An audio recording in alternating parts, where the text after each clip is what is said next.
لا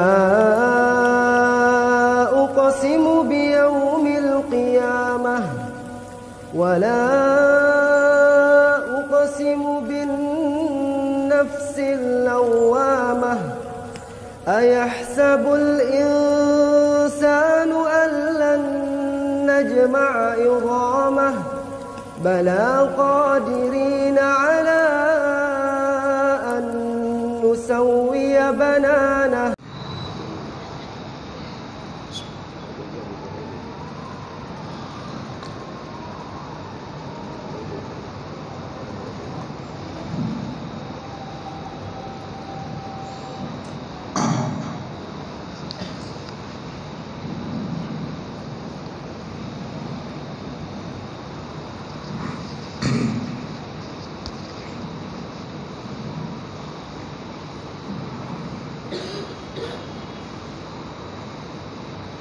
الحمد لولي والصلاة والسلام على رسولي وعلى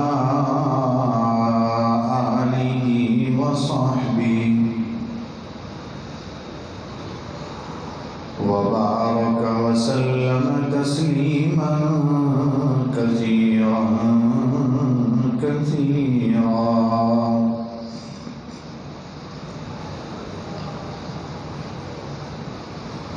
أما بعد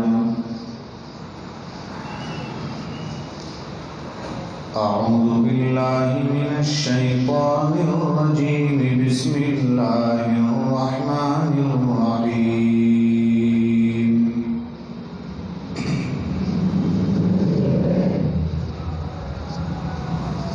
أقم الصلاة لدلوك الشمس إلى غسق الليل وقرآن الفجر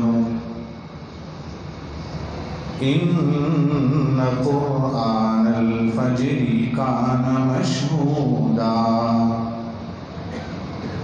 صدق الله العظيم.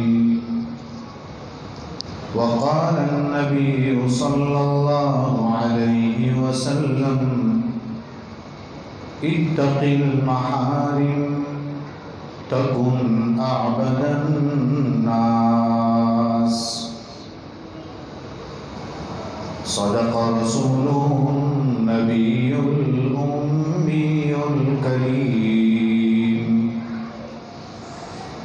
ونحن على ذلك لمن الشاهدين والشاكرين والحمد لله رب العالمين. ایک بار درود پاک اللهم صل على سيدنا محمد وعلى آل سيدنا محمد وأصحابه وأزواجه وبارك وسلم.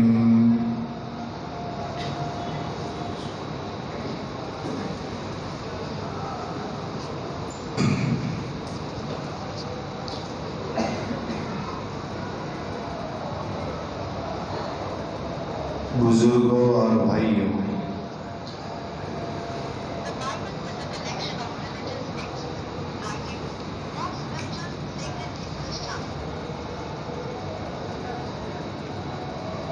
ایک حدیث شریف اور ایک آیت کریمہ آپ کی خدمت میں پیش کی ہے.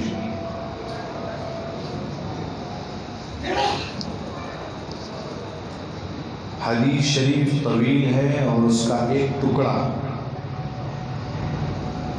آپ کی خدمت میں پیش کیا ہے اور کوشش یہ کروں گا کہ وہ طویل حدیث ہم سب کو سمجھ میں آ جائے.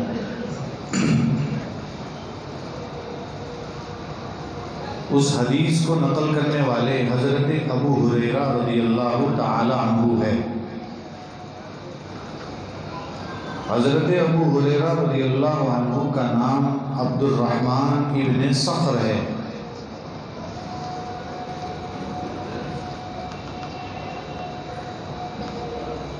خیبر کے موقع پر سن ہجری 7 میں ایمان لائے ہیں۔ آپ صلی اللہ علیہ وسلم کے ساتھ 4 سال رہے، اتنے فاقے کیے، اتنی تکلیفیں اٹھائی،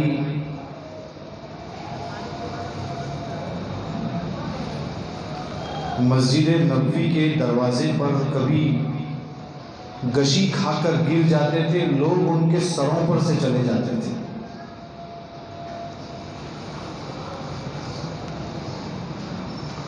امت کو 5374 روایات امت کو بتلائی، نقل کی امت۔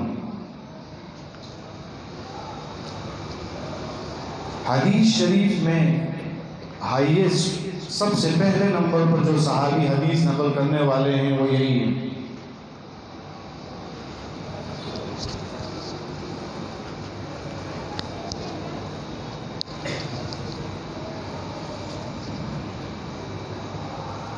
وہ فرماتے ہیں کہ ایک دن آپ صلی اللہ علیہ وسلم کے ساتھ ہم بیٹھے ہوئے تھے،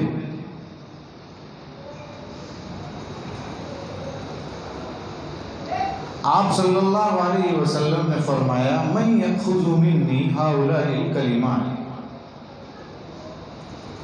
کون ہے جو مجھ سے یہ چند کلمات حاصل کرے گا؟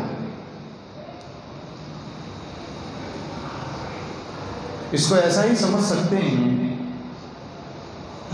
کہ جیسے کہیں تبلیغی جماعت کا ایک بہت بڑا بیان ہو رہا ہو اور مولانا بیان کرتے ہیں، بہت دھیان سے لوگ سنتے ہیں، پھر جب وہ بیان ختم ہوتا ہے تو ایک شخص اس مجمع میں سے کھڑا ہوتا ہے ڈائری لے کر، مولانا کہتے ہیں کون ہے بھائی جو 40 دن لگائے گا، کون ہے جو 4 مہینے لگائے گا؟ تشکیل ہوتی، تو پھر کیا ہوتا ہے؟ پھر یہ ہوتا ہے کہ اکثر لوگ اپنی نظریں نیچے جھکاتے ہیں، قُلْ لِلْمُؤْمِنِينَ يَغُضُّوا مِنْ أَبْصَارِهِمْ پر عمل ہوتا ہے، جبکہ نظریں جھکانے کو تو بازار میں کہا ہے، مسجد میں نہیں۔ کتنے ایسے ہوتے ہیں جو یتسللون لواذا پر عمل کرتے ہیں، یعنی یو ٹرن لیتے ہیں، چپکے سے باہر جاتے ہیں۔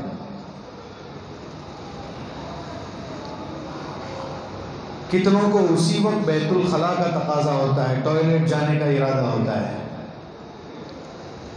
کیونکہ اب تک تو سن رہے تھے لیکن جب پریکٹیکلی میدان آیا تو ڈر رہا ہے۔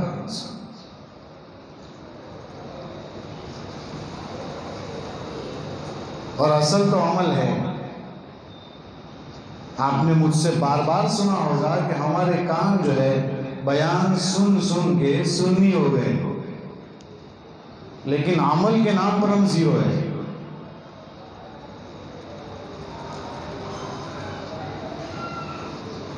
کتنے ایسے بھی ہوتے ہیں اس میں کہ جب پوچھتے ہیں بھائی لکھواتے ہو، کہا لکھ دو میرا نام، کہا کتنے دن کے لیے، کہا پوری زندگی لکھ دو۔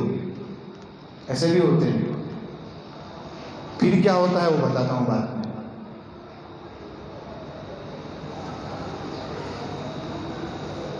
لیکن یہاں نبی کریم صلی اللہ علیہ وسلم کا تربیت کا انداز دیکھیے۔ آپ صحابہ سے پوچھ رہے ہیں جو بہت مضبوط ایمان والے ہیں، ہماری طرح نہیں، ان سے پوچھ رہے ہیں کون ہے جو مجھ سے یہ چند کلمات حاصل کرے۔ یہ روایت ترمذی شریف میں ہے۔ اب صحابہ ہیں، سب سوچ رہے ہیں کیا کریں۔ معلوم ہوتا ہے کہ محبت اور پیار سے کوئی چیز کہی جاتی ہے تو جلدی اترتی ہے۔ آج کل اسی کی کمی، مدرسے میں جائیں اگر اور بچہ اگر کن ذہن ہو، یعنی دماغ اس کا نہ چلتا ہو، تو استاد کو چاہیے کہ اس کو پہلے دوسرے دن نکال نہ دے کہ تجھے کچھ آتا نہیں ہے۔ امام شافعی رحمت اللہ علیہ کہ ایک شاگرد تھے حضرت ربیع بن انس. یہ ربیع بن انس جب امام شافعی کے پاس پڑھنے کے لیے آئے تو ربیع بن انس کو ایک مسئلہ سمجھ میں نہیں آیا جو استاذ نے بیان کیا تھا. امام شافعی نے پوچھا سمجھ میں آیا؟ فرمایا کہ ما فہمت، میں نہیں سمجھا. امام شافعی نے اس کو پھر سمجھایا، پھر اس نے کہا میں نہیں سمجھا، پھر سمجھایا، پھر کہا کہ نہیں سمجھا. کرر هذه المسألة 37 مرة. اس مسئلے کو امام شافعی نے 37 مرتبہ اس کو سمجھایا. 37 ٹائمز، 37 مرتبہ اس کو سمجھایا. پھر پوچھا سمجھ میں آیا؟ فرمایا فہمت اکثر منک، میں آپ سے بھی زیادہ سمجھ گیا.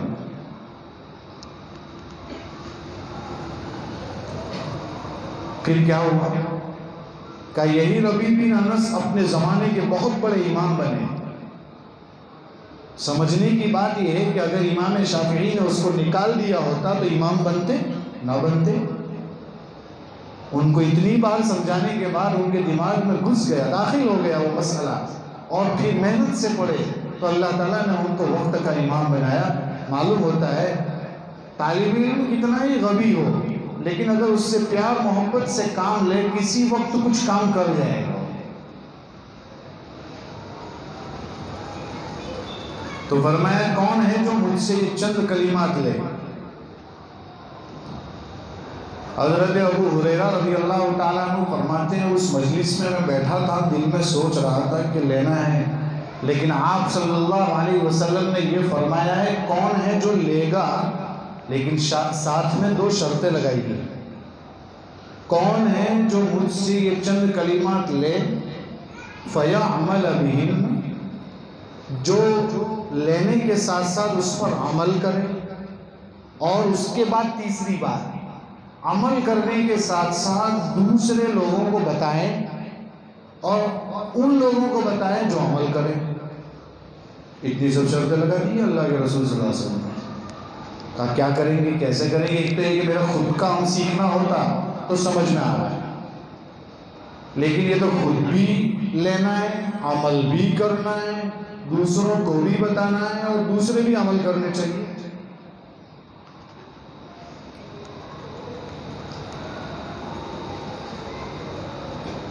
ابو ہریرہ رضی اللہ تعالیٰ عنہ فرماتے ہیں کہ ہمت کر کے کھڑا ہو گیا. جیسے تشکیل میں ہمت کر کے کوئی ایک آدھ کھڑا ہو جاتا ہے کہ دیکھا جائے گا بعد میں کیا ہوگا.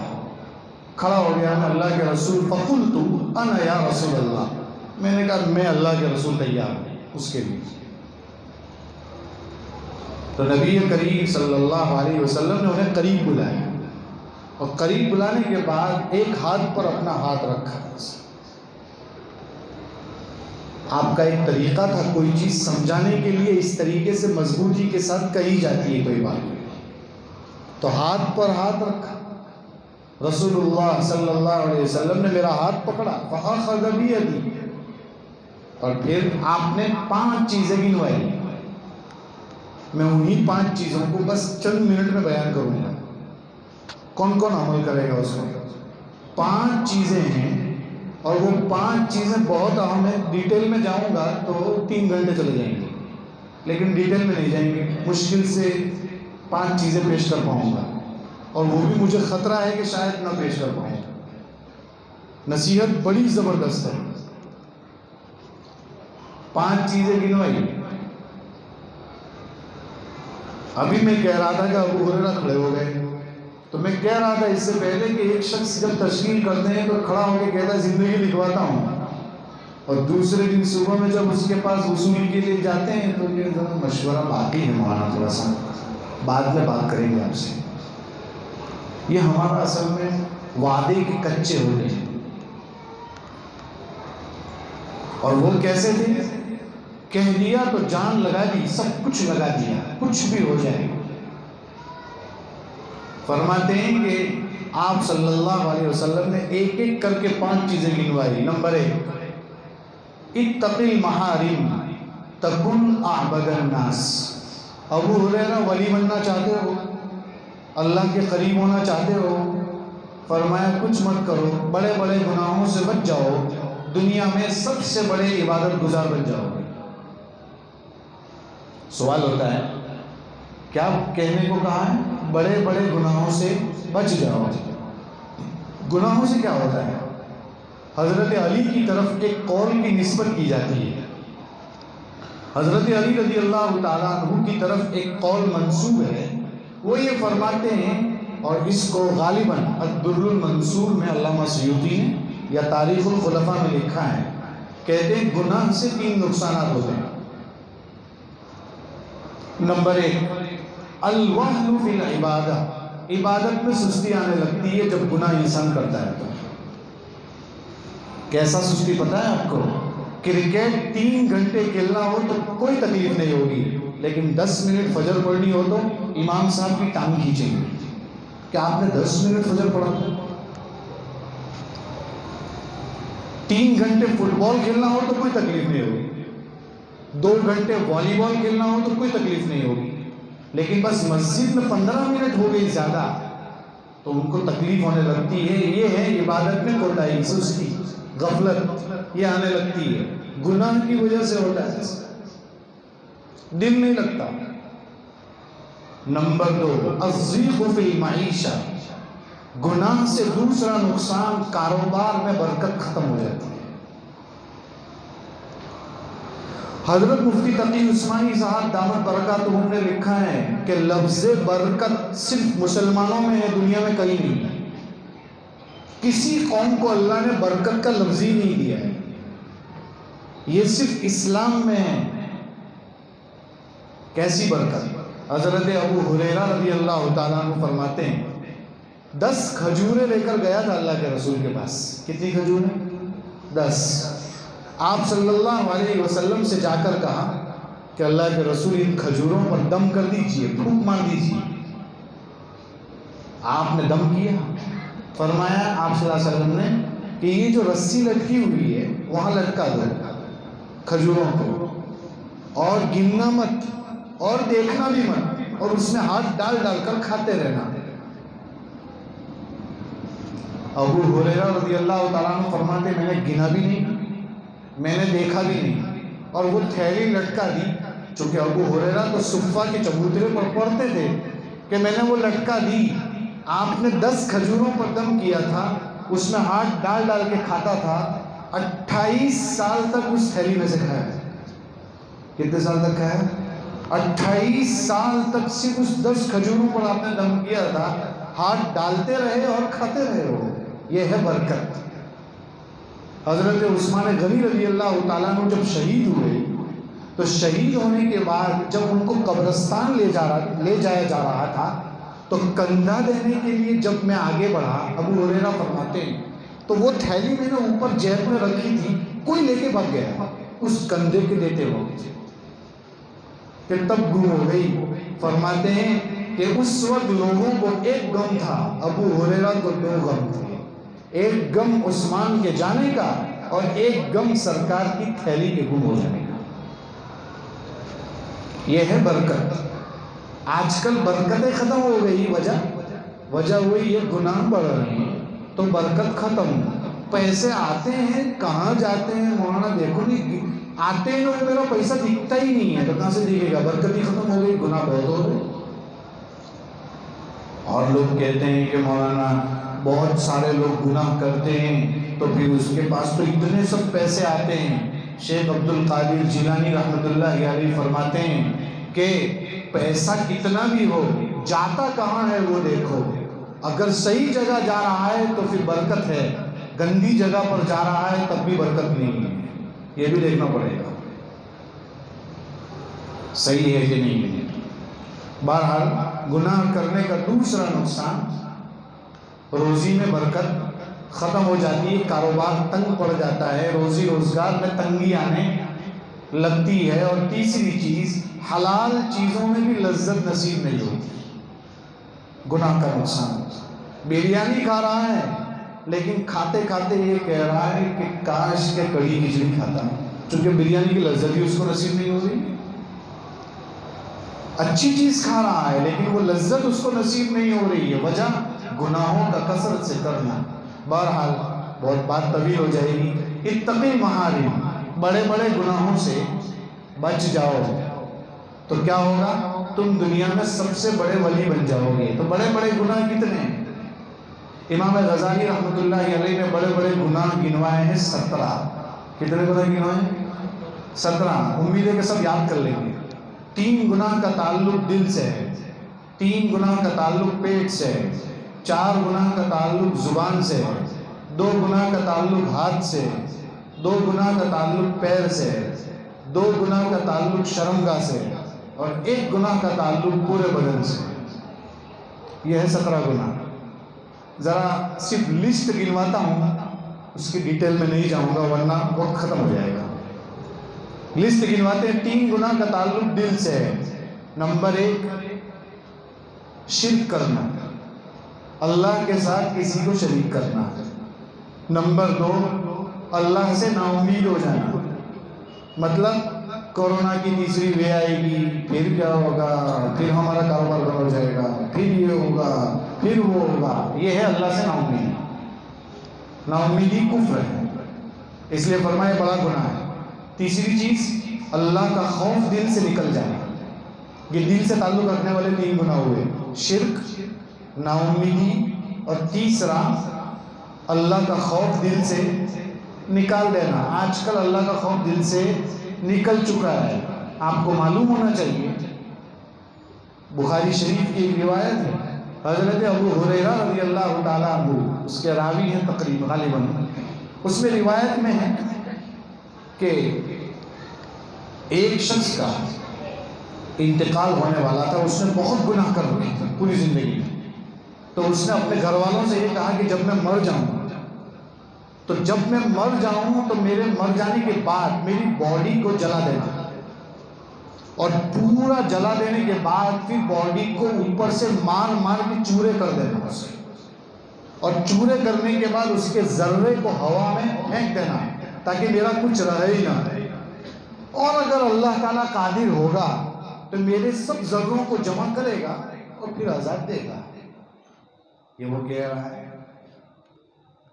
کہتے ہیں کہ گھر والوں نے اس کے مر جانے کے بعد ایسا ہی کیا، جلا دیا، چورا چورا کیا اور اس کے ذروں کو ہوا میں پھینک دیا. فرماتے ہیں کہ اللہ تعالیٰ نے زمین کو حکم دیا اور کہا کہ اس کے ایک ایک باڈی کے ایک ایک پارٹ کو جمع کر دو. جمع کر دیا اور پھر پوچھا آپ نے ایسا کام کیوں کیا؟ فرمایا اللہ ڈر رہا تھا کہ پتہ نہیں تیرا عذاب کیسا ہوگا اور میری حالت کیا ہوگی. تو اللہ تعالیٰ نے فیصلہ کیا اس کی مغفرت کا فیصلہ کرو. صرف خوف خدا پر مغفرت کا فیصلہ ہوگا. معلوم ہوتا ہے دل میں اگر اللہ کا خوف ہے تو مغفرت ممکن ہے. لیکن خوف نکل چکا ہے، چوراہوں پر کھڑے رہ کر گندے کام کرتے ہیں، کبھی اللہ یاد نہیں آتا. ارے میں آگے چل کر کہتا ہوں مسجد میں بیٹھ کر ہمارے جوان بلو فلمیں دیکھتے ہیں، اور جب ان سے کہتے ہیں بھائی جماعت خانے میں بیٹھا ہے تو اس کو کچھ پڑی بھی نہیں. کہاں ہے خوف خدا؟ ختم ہو چکا ہے.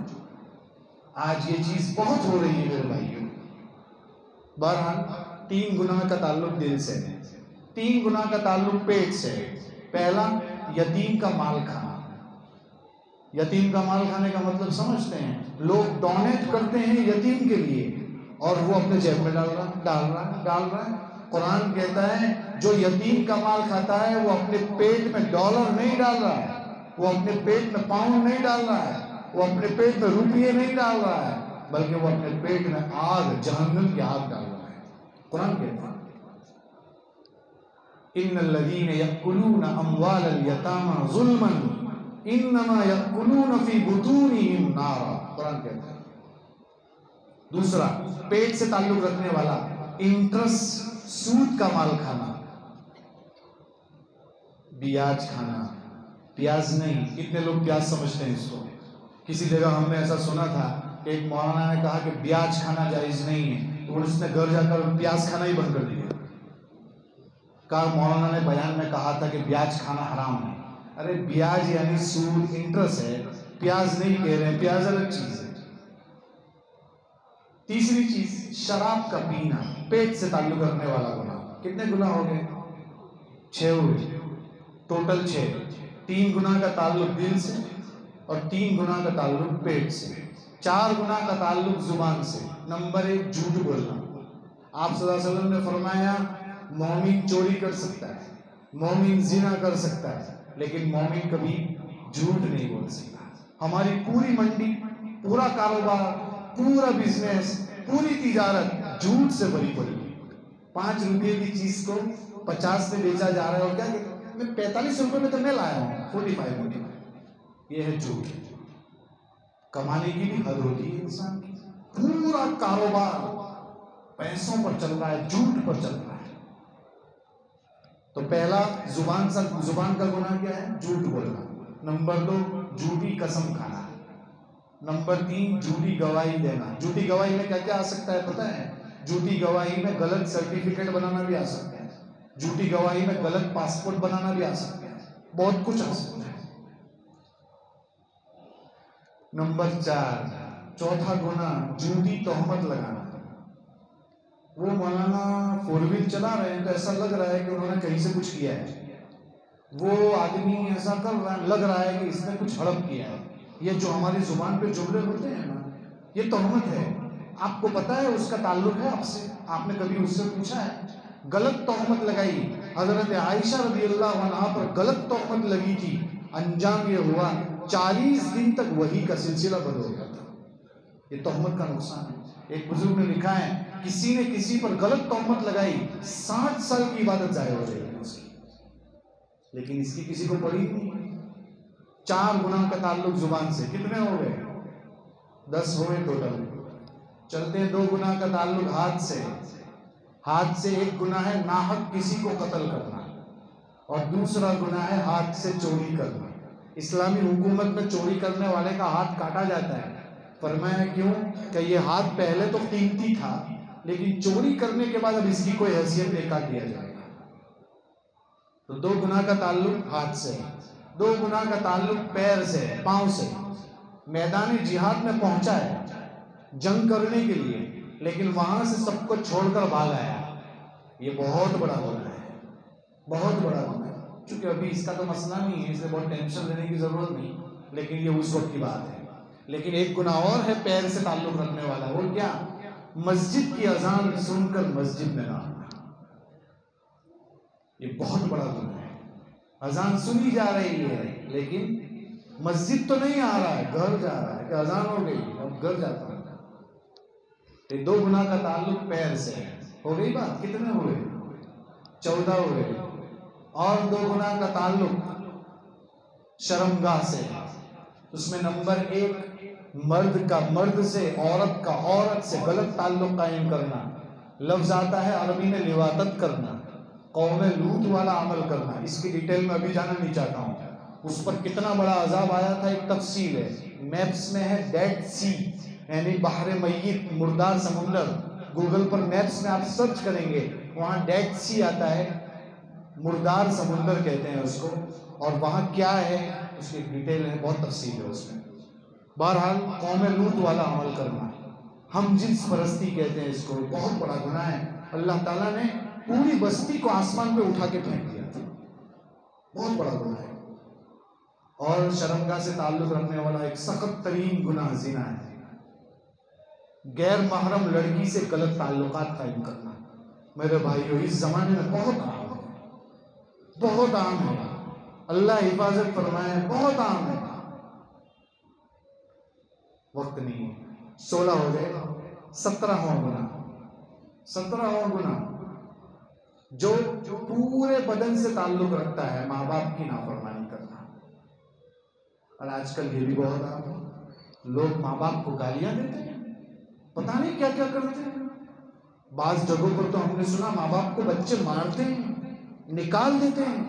قرآن کریم میں اللہ تعالیٰ کے حقوق کے بعد ڈائریکٹ ماں باپ کا ذکر ہے، لیکن لوگ ماں باپ کا حق ادا نہیں کرتے، نافرمانی کرتے ہیں۔ بہرحال یہ 17 گناہ ہیں۔ ایک حدیث، ایک ٹکڑا ہوا ہے، ایک نصیحت ہوئی ہے ابھی، بڑے بڑے گناہوں سے بچ جاؤ تو کیا بنو گے؟ سب سے بڑے عبادت گزار بن جاؤ گے۔ 17 گناہ ہو گئے۔ امام غزالی نے احیاء العلوم میں نقل کیے ہیں اس کو۔ آگے چلتے ہیں، دوسری نصیحت فرمایا آپ صلی اللہ علیہ وسلم نے وَأَحْسِنْ وَارْضَ بِمَا قَسَمَ اللَّهُ لَكَ تَكُنْ أَغْنَى النَّاسِ، جو اللہ نے آپ کے حصے میں لکھا ہے اس پر راضی ہو جاؤ تو کیا ہوگا؟ سب سے بڑے مالدار بن جاؤ گے۔ آج کل کیا ہے مسئلہ مسئلہ کیا ہے آج کا مسئلہ یہ ہے کہ انسان اپنے باؤنڈری سے باہر نکلنے کی ٹرائی کرتا ہے، اور اس کی وجہ سے کیا ہوتا ہے؟ حسد پیدا ہوتا ہے۔ اس کے پاس لاکھ روپئے، میرے پاس کیوں نہیں؟ یہ جلن، یہ حسد بہت بڑی بیماری ہے۔ اللہ کے احکام پر راضی ہو جاؤ، اللہ نے تجھے اتنا لکھا ہے تیرے لیے، بس اتنا ہی رہے گا تیرے لیے۔ اگر اس پر راضی ہو گیا تو سب سے مالدار بن جائے گا، اور آج کل یہ چیز کی بہت کمی ہے۔ آگے چلتے ہیں، اب اس کی ڈیٹیل میں جائیں گے تو پھر آگے کی رہ جائے گی۔ تو تیسری نصیحت آپ صلی اللہ علیہ وسلم نے فرمایا احسن الی جارک تکن مؤمنا، فرمایا اپنے پڑوسی کے ساتھ اچھا سلوک کرو تو کامل مومن بن جاؤ گے۔ اب اس پر تو کیا بیان کروں آپ کو؟ پڑوسی کے 8 حقوق ہیں۔ کتنے حقوق ہیں؟ 8۔ ایک چھوٹا سا واقعہ سناتا ہوں اس پر۔ پڑوسی کے کتنے حقوق ہیں؟ 8۔ سب تو نہیں گنواؤں گا لیکن آپ کو بتاتا ہوں صرف کہ 8 حقوق ہے۔ ان میں سے اگر آپ انداز لگائیں گے، غور کریں گے، ایک حق ہے پڑوسی کا، بیمار پڑ جائے تو اس کی بیمار پرسی کرنا، جا کے پوچھنا آپ کیسے ہیں، طبیعت اچھی ہے، دوا لائے کہ نہیں آپ، یہ پڑوسی کا حق ہے۔ فرمایا کیا فائدہ ہوگا؟ آپ 2 منٹ پوچھنے گئے، فائدہ کیا ہوگا پتہ ہے؟ 70,000 فرشتے آپ کے لیے مغفرت کی دعا کریں گے۔ یہ حدیث شریف میں ہے۔ صبح گئے تو شام تک، شام کو گئے تو صبح تک۔ ایک بزرگ نے بڑی اچھی بات کی، فرمایا بیمار پرسی صبح میں جا رہے ہو کہ شام میں جا رہے ہو، اس کو بھی دیکھنا ہو تو کیا کرو؟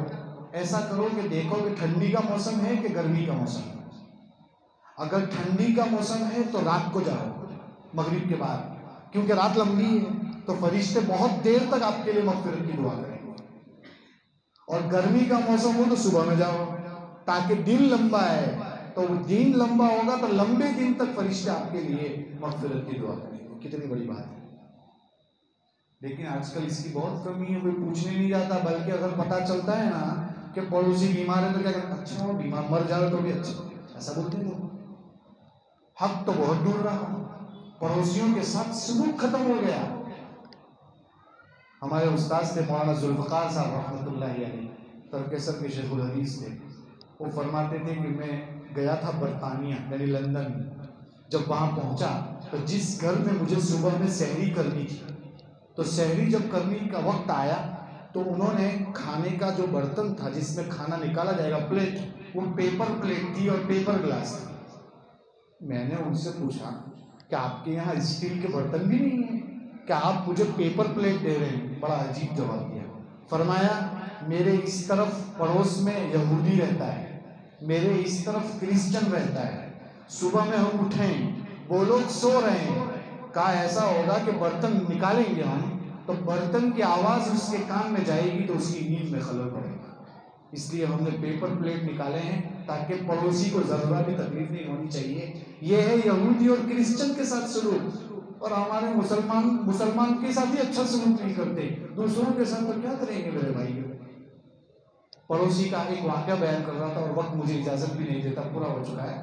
پڑوسی کے ساتھ عبداللہ ابن مبارک، پڑوسی کیسا ہونا چاہیے وہ بتاتا ہوں، 8 حقوق تو بیان نہیں کر سکتا ہوں میں۔ پڑوسی کیسا ہونا چاہیے؟ عبداللہ ابن مبارک رحمۃ اللہ علیہ بہت بڑے، بہت مالدار تھے اور بہت بڑے محدث تھے، امام ابو حنیفہ کے شاگرد بھی تھے اور امام بخاری رحمۃ اللہ علیہ کے استاد بھی تھے۔ کتنا بڑا آدمی، آپ انداز لگائیے۔ ان کے سبق میں کتنے لوگ بیٹھتے تھے آپ انداز لگائیں گے؟ ان کے سبق میں جو آواز پہنچانے والے ہوتے ہیں نا، جیسے ابھی یہاں امام لائٹ چلی جائے تو امام صاحب کی آواز کو یہاں سے کوئی بولے گا، پیچھے والا سنے گا، پھر پیچھے والا بولے گا تو اور پیچھے والا سنے گا، اس کو کہتے ہیں مکبر۔ ایسے امام عبداللہ ابن مبارک کے سبق کو پیچھے تک پہنچانے والے کتنے ہوتے تھے؟ 1400، 1400 تو صرف ان کے مکبر ہوتے تھے. طلبہ کتنے بیٹھتے تھے؟ علماء نے لکھا ہے 40,000 کا مجمع بیٹھتا تھا صرف سبق میں. اتنا بڑا آدمی. کہتے ایک دن سبق پڑھا کر گھر آئے تو باہر بہت بڑا کراؤڈ تھا، یعنی شور، پبلک، بھیڑ. پتہ نہیں کیا ہو رہا ہے. ہوتا ہے نا کہ جب ہم گھر جائیں گے تو پوچھیں گے، یہ جب پبلک بہت دکھے گی تو ایک دوسرے کو پوچھیں بھائی کیا ہوا ہے، یہ بہت پبلک جمع ہو گئی. تو انہوں نے پوچھا کہ کیا ہے، بہت بھیڑ ہے. تو ان کے پڑوس میں جو رہتا تھا عبداللہ ابن مبارک کے، انہوں نے کہا کہ میرا مکان میں نے بیچنے کے لیے نکالا ہے تو حراجی ہو رہی ہے. حراجی ہوتی ہے، بولی بولتے ہیں لوگ. ایک کوئی بولتا ہے 50,000، لاکھ، 2 لاکھ، 3 لاکھ، 5 لاکھ حراجی ہو رہی ہے میرے گھر کی. اچھا، تو ایک آدمی کب حراجی کیوں کر رہا ہے؟ کہا کہ میرے گھر میں جو ہے مسئلہ ہے. اب اس نے حراجی پہ لیا، کہا تو 10 لاکھ پر طے ہو گیا، 10 لاکھ درہم پر وہ گھر بکنے کے لیے تیار، وہ انہیں بیچنے کے لیے تیار ہو گیا. وہ آدمی نے کہا کہ میں 10 لاکھ دے دوں گا لیکن مجھے اجازت دو کہ میں گھر دیکھوں تو صحیح کیسا ہے. کہا ٹھیک ہے آپ دیکھ لو گھر. تو گھر دیکھنے کے لیے گیا تو کھڑکی ٹوٹی ہوئی ہے، دروازہ ٹوٹا ہوا ہے، کوئی رکوع میں، کوئی سجدے میں، سب گرا ہوا ہے ادھر ادھر. اس نے کہا کہ یہ کیا لگا رکھا ہے آپ نے، 10 لاکھ قیمت لگائی اور گھر میں تو اتنا سب ٹوٹا ہوا ہے، کچھ بچا ہی نہیں ہے. اس نے کہا دیکھو بات تو آپ کی صحیح ہے، گھر کی ویسے قیمت کتنی ہے؟ 2 لاکھ. کتنی قیمت ہے؟ 2 لاکھ. لیکن یہ جو 8 لاکھ اوپر ہے نا، وہ عبداللہ ابن مبارک جیسا پڑوسی بازو میں رہتا ہے نا، اس کے 8 لاکھ. عبداللہ ابن مبارک جیسا پڑوسی بغل میں رہتا ہے نا، اس کے کتنے لاکھ ہیں؟ 8 لاکھ. اور 2 لاکھ میرے گھر کے. ایسا پڑوسی کہاں ملے گا آپ کو 8 لاکھ اس کے لگایا میں نے. عبداللہ ابن مبارک رحمۃ اللہ علیہ نے اس سے پوچھا اپنے پڑوسی سے، کیوں بیچنے نکالا ہے؟ کہا کہ میرے یہاں لڑکی ہے میری، اس کی شادی کرنی ہے، میرے پاس پیسے نہیں ہیں تو میں نے یہ بیچنے کے لیے نکالا ہے. کتنے پیسے پر تو تیار ہوا؟ تھا 10 لاکھ. تو جیب سے 10 لاکھ روپے نکالے اور ان کو دے دی. کہا آج کے بعد یہاں سے جانا اور تیرے جیسا پڑوسی بھی تو مجھے کہاں ملے گا. دیکھیے میرے بھائیوں، ایسا پڑوسی ہونا چاہیے. آج وہ چیز کی کمی ہے، آج کچھ نہیں ہے یہ سب چیزیں. بہرحال تیسری نصیحت آپ صلی اللہ علیہ وسلم نے فرمائی، اپنے پڑوسی کے ساتھ اچھا سلوک کرو تو کیا بن جاؤ گے؟ کامل مومن بن جاؤ گے. اور جو اپنے لیے پسند کرو وہ دوسروں کے لیے بھی پسند کرو تو کیا بن جاؤ گے؟ پکے مسلمان بن جاؤ گے. یہ چوتھی نصیحت. اور 5ویں نصیحت، زیادہ ہنسو مت، اس لیے کہ زیادہ ہنسنا دل کو مردہ کر دیتا ہے. بہرحال یہ 5 نصیحتیں ہیں، ڈیٹیل تو بہت لمبی ہو جائے گی، مختصراً آپ کی خدمت میں پیش کی. اور آپ سوچ سکتے ہیں کہ ابو ہریرہ نے وعدہ کیا تھا اللہ کے رسول سے کہ میں ان نصیحتوں کو سن کر عمل بھی کروں گا، دوسروں کو بھی پہنچاؤں گا، وہ بھی عمل کریں گے. آپ انداز لگا سکتے ہیں نا، آج اس حدیث کو سننے کو ابو ہریرہ کو کتنے سال ہوئے؟ 1442 سال تو ہو ہی گئے تقریباً. 1400 سال ہو چکے ہیں. مدینے سے ہزاروں میل دور صابری مسجد میں بیٹھ کر بھی میں حدیث سنا رہا ہوں کہ نہیں. یہ کس کا کمال ہے؟ حضرت ابو ہریرہ کے اس وعدے کا کمال ہے کہ انہوں نے وعدہ کیا تھا تو آج آپ کے سامنے بیان کر رہا ہوں. انہوں نے کس طریقے سے لوگوں کو پہنچایا ہوگا کہ ہم تک یہ حدیث پہنچ گئی. اللہ تعالی ہمیں عمل کرنے کی توفیق عطا فرمائے. آمین. وآخر دعوانا الحمدللہ رب العالمین.